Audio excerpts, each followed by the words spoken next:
नमस्कार। चलिए आज बात करते हैं मानसिक विकारों की, लेकिन एक बिल्कुल अलग नजरिए से।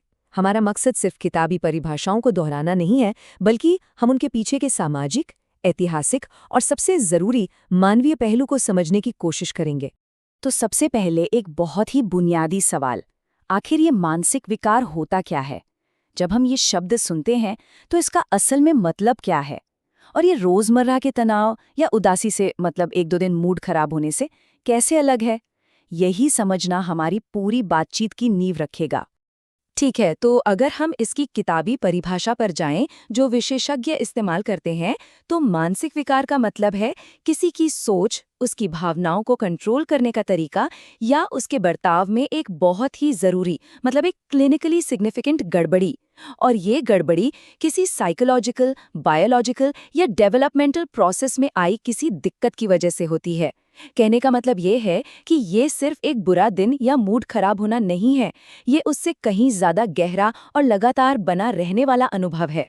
अब सवाल ये उठता है कि इन सब को अलग अलग कैटेगरी में बांटने की जरूरत ही क्यों है? मतलब क्यों ये सब क्लासिफिकेशन? देखिए, इसका सबसे बड़ा कारण है एक कॉमन लैंग्वेज तैयार करना। सोचिए, जब डॉक्टर, मरीज के परिवार वाले और जो रिसर्च कर रहे हैं वो सब एक ही टर्मिनोलॉजी, एक ही भाषा का इस्तेमाल करेंगे, तो इलाज का प्लान बनाना और नई खोज करना कितना आसान हो जाएगा, है ना? और जानते हैं, सबसे दिलचस्प बात क्या है? मानसिक विकारों के बारे में हमारी समझ हमेशा से ऐसी नहीं थी। ये तो सदियों में विकसित हुई है। बहुत पहले प्राचीन काल में इसे बुरी आत्माओं या किसी अलौकिक शक्ति से जोड़ा जाता था। फिर 19वीं शताब्दी के आखिर में एमिल क्रिपलिन आए, जिन्होंने पहली बार इसे साइंटिफिकली क्लासिफाई करने की कोशिश की। उसके बाद सिगमंड फ्रॉइड ने मनोवैज्ञानिक कारणों पर जोर दिया। और फिर धीरे धीरे आज हम डीएसएम और आईसीडी जैसी एविडेंस बेस्ड सिस्टम्स तक पहुंचे हैं। मतलब ये एक पूरा सफर रहा है। चलिए अब अपने पहले हिस्से में चलते हैं और इस कॉम्प्लेक्स मैप के कुछ बड़े बड़े हिस्सों को मतलब विकारों की जो मुख्य श्रेणियां हैं उन पर एक नज़र डालते हैं। तो सबसे पहले आते हैं साइकोटिक डिसऑर्डर्स। इनका जो सबसे बड़ा फीचर है वो है असलियत से मतलब रियलिटी से एक तरह का डिस्कनेक्ट हो जाना। इसका मतलब है कि इंसान जो देख, सुन या महसूस कर रहा है वो बाकी दुनिया के अनुभव से एकदम अलग होता है। और सबसे बड़ी बात, उन्हें वो सब बिल्कुल सच लगता है। इसका सबसे जाना माना उदाहरण है सिक्सोफ्रेनिया। इसमें अक्सर दो चीजें देखने को मिलती हैं। मति भ्रम यानी हैलुसिनेशंस, मतलब ऐसी चीजें देखना या सुनाई देना जो है ही नहीं, और भ्रम यानी डिल्यूजन्स, मतलब ऐसे पक्के यकीन जो सच पर आधारित नहीं होते। और ये सिर्फ कुछ लक्षण नहीं है, ये किसी इंसान की रियलिटी की पूरी दुनिया को ही बदल देते हैं। इसीलिए इन्हें सिवियर मेंटल इलनेस या एसएमआई की कैटेगरी में रखा जाता है। अगली कैटेगरी है मूड डिसऑर्डर्स की। जैसा कि नाम से ही जाहिर है, यहाँ जो मुख्य प्रॉब्लम है वो इमोशनल स्टेट या मूड में आती है। और ये कोई मामूली उतार चढ़ाव नहीं है, ये बहुत लंबे समय तक चलने वाली और गहरी भावनात्मक स्थिति होती है, जो सामान्य उदासी या खुशी से बहुत अलग और ज्यादा इंटेंस होती है। तो ये नॉर्मल मूड स्विंग्स नहीं हैं। इसमें डिप्रेशन जैसी गहरी और लंबी उदासी शामिल हो सकती है, या फिर बाइपोलर डिसऑर्डर में दिखने वाला उन्माद या मेनिया, जिसमें बहुत ज्यादा एनर्जी और उत्साह होता है। एक और चीज है एनहेडोनिया, जिसका मतलब है उन चीजों में भी खुशी महसूस ना होना जो पहले अच्छी लगती थीं।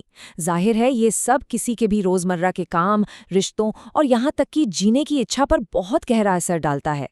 अब आते हैं एक बहुत बड़ी और कॉमन कैटेगरी पर, न्यूरोटिक, तनाव संबंधी और सोमैटोफॉर्म डिसऑर्डर्स। ये सब मुख्य रूप से चिंता, स्ट्रेस और अंदरूनी खींचतान से जुड़े हुए हैं। ये हमें दिखाते हैं कि हमारा मेंटल हेल्थ बाहरी दबावों और हमारी अंदरूनी कश्मकश से कितना ज्यादा प्रभावित होता है।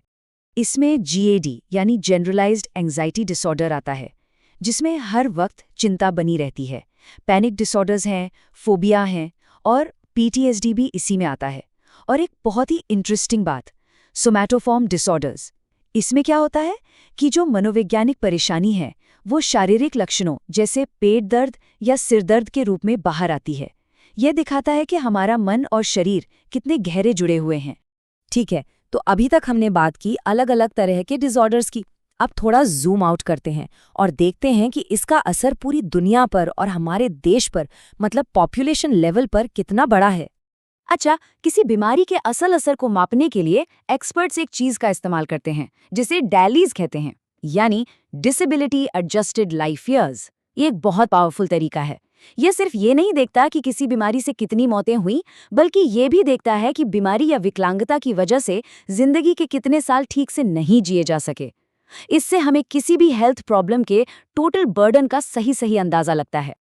और ये चार्ट ये एक चौंकाने वाला सच सामने लाता है।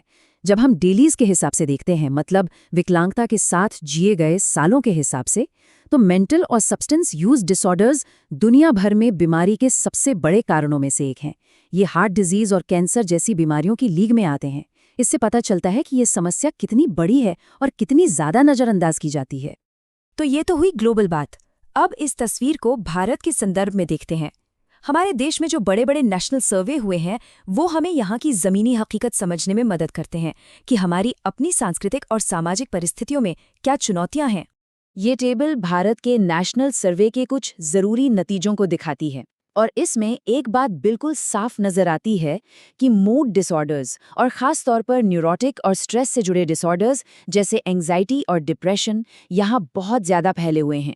ये एक बहुत बड़ी पब्लिक हेल्थ चिंता है, और ये हमें बताता है कि हमें अपना ध्यान कहाँ केंद्रित करने की ज़रूरत है।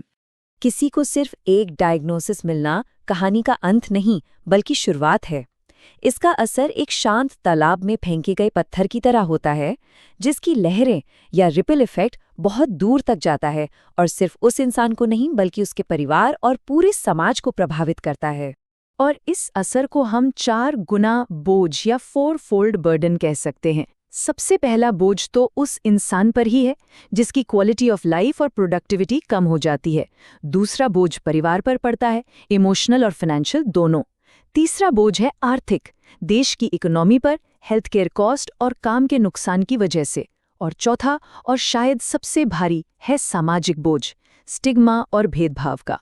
और जैसा कि ये कोट कहता है, शायद इस पूरे बोझ का सबसे दर्दनाक हिस्सा यही कलंक, यही स्टिग्मा है। ये एक ऐसी अदृश्य दीवार की तरह है जो लोगों को मदद मांगने से रोकती है।